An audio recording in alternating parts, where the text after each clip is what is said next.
काम करने के नेक्स्ट टाइम छुट्टी जब हुआ उस टाइम मैं अपना कमरे जा रहा था, उसी टाइम आंधी तूफान आया।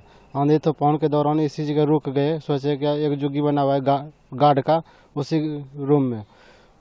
रुकने के बाद अचानक में आंधी तूफान और जोर से आ गया, बिजली तरक के बिजली की आहट आया, को कड़ाके से आग लगा।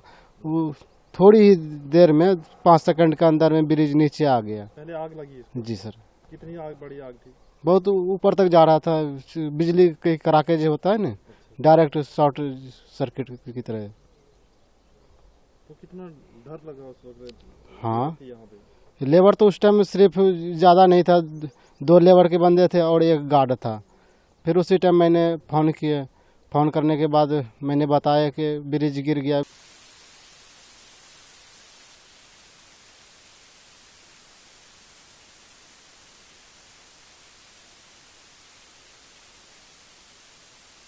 मैं यहाँ पर लेबर का काम करता था और जो हमारा ब्रिज है 95% कंप्लीट था।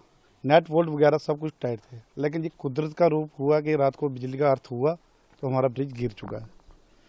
हमें जब सुबह पता चला इसके बारे में हमें बड़ा दुख हुआ। अब बात ऐसे है कि लोग तो इशू उठाते हैं, नहीं उन्होंने बोल्टिंग टाइट किए, कुछ नहीं किया, लेकिन आके चेक करे कि हमारा सारा काम कंप्लीट था। मैं यहाँ 2019 से लेकर चौकीदारी कर रहा हूँ। तो कल जब आंधी तूफान मौसम ख़राब हुआ तो उसी टाइम आया। पहला लेबर ये 8 बजे छुट्टी करके जाती थी, 7:30 8। तो कल ये लेबर भी जल्दी छुट्टी करके चली गई।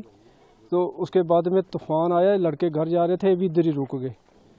तो मैंने बोला रुको, तूफान को रुकने दो तो फिर जाना। ये भी इधर रुक गए दोनों। तो कुछ 7 बजे जब, तो उस वक्त बिजली ने इतना ज़ोर से कड़की जैसे शॉर्ट पड़ती है, ऐसे चिंगारी निकली पुल में से, तो देखा पुल नीचे गिर गया। आज यहाँ पे हम खड़े हैं, यहाँ बरेली में, तो ये 132 metre span motorable bridge at Nowshera नाला जो है एट बरेली में।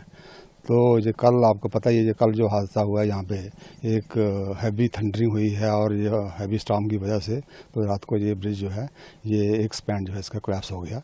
ये 2 स्पैन का बन रहा था, एक स्पैन जो है हमने वो कंप्लीट कर दिया, इसका दूसरा स्पैन जो है ऑलमोस्ट 95% इसकी लॉन्चिंग जो है कंप्लीट हो गई थी, लेकिन ये कल जो रात को जो थंडरिंग हुई है इसकी वजह से ये कोलैप्स हो गया। ये तो ये वेरी अनफॉर्चुनेट है, ये एक नेचुरल कैलेमिटी है, तो इसकी वजह से ये मतलब ये कोलैप्स हो गया। ये सर कितना लॉस हुआ है, जो इसका स्ट्रक्चर का लॉस हुआ है? लॉस तो ये बहुत बड़ा है। ये बहुत पहले पुराना ये मतलब ब्रिज बन रहा था, ये तकरीबन ये 2014-15 में स्टार्ट हुआ था ये, लेकिन due to shortage of funds की वजह से मतलब ये हम इसको कंप्लीट नहीं कर पाए, और अभी जो है इसको हम ऑलमोस्ट कंप्लीट करने वाले थे। 95% काम इसका हो गया था, लेकिन ये this is very unfortunate.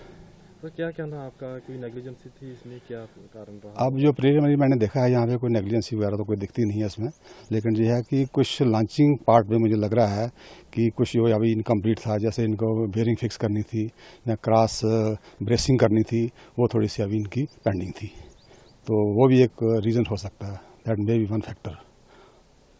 Sir जैसे स्लैब पड़ा यहाँ पे, अगर स्लैब भी होता तो कितना बड़ा लॉस हो सकता था जाने? हाँ, लॉस तो है। ये एक अच्छी बात है कि यहाँ पे कोई मतलब कोई लॉस ऑफ लाइफ नहीं हुआ है। तो लोगों को काफ़ी उम्मीद थी, काफ़ी खुशी थी लोगों को कि ये ब्रिज बने, तो अब क्या मैसेज देंगे आज यहाँ लोगों को, किस तरह से आगे जो इस पर काम होगा?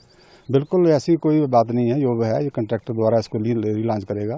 ये कंट्रैक्टर के पार्ट में ही है, ये जो भी लॉस हुआ है ये कंट्रैक्टर को ये बियर करना पड़ेगा, तो ये है इसको हम दोबारा रीलॉन्चिंग इसकी मतलब स्टार्ट कर देंगे। सर इसकी टोटल कॉस्ट बताएंगे आप, और इसकी जो 592 कॉस्ट, इसकी अलॉटेड कॉस्ट जो है 592 लाख है।